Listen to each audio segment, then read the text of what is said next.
Hi, everybody. It's your host of Freedom to Fight, Anura Mathis. I have another exciting guest on my show today.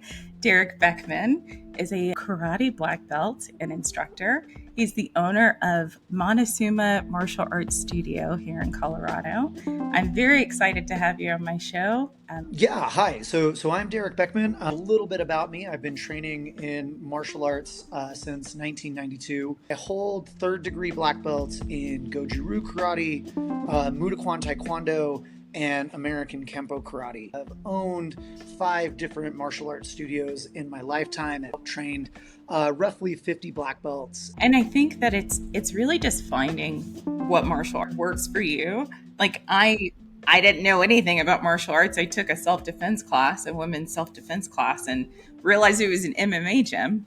So that's how I got involved in those martial arts. But, if I would have found your academy, I would have been in a different place. That's probably something I would have connected with as well. But I really like kicking. I love kickboxing. It's a lot of fun. Sometimes we have permission to do violence.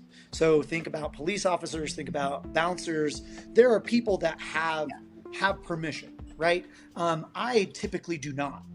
Even though I'm a very proficient practitioner of martial arts and violence, I almost always don't have permission to enact violence in any setting. And so I've done a little bit of personal counseling just to work on my ability to talk with my partner. Because I am in it for the long haul. And I find that, most people that I've ever seen or know people that get divorced is it always happens with a breakdown in communication. And that communication is always, like, if my wife and I's communication ever breaks down, that's when we have problems. And so I've always wanted to perfect that and find better ways to communicate with my wife. Because again, I don't, she's the person in my life every day. And so we're big advocates for it. My son currently attends a lot of therapy. And I say my son, I need to say my child. Okay. He identifies as non-binary. And so Soren attends therapy for that, beats his ass several times.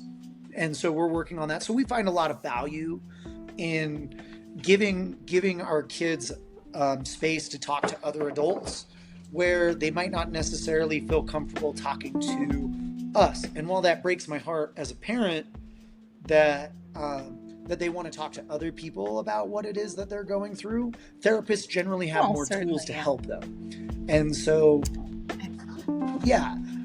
so I have to give up a little bit of my pride as a parent to say, no, you can't give your kids enough good role models.